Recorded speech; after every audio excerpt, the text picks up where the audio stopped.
Welcome. In front of me is a Oscal C20 Pro, and today I'll show you how you can enable and set up your portable hotspot. To get started, swipe down from the top of the screen to bring down your toggles, and do that once more to extend the list of visible toggles.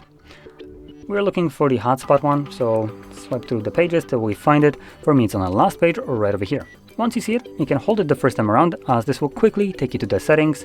Here you want to select Wi-Fi hotspot, and the reason you want to navigate in here is because under hotspot password you will find a randomly generated password. I recommend getting rid of it as it's not the best. Set up your own new password, which will need to have 8 characters in length. Then you can close this, find the toggle once more, and this time around simply tap on it to toggle on your hotspot. Once you're done with it, you can tap on the toggle once again to turn it off. So, with that being said, if you found this very helpful, don't forget to hit like, subscribe, and thanks for watching.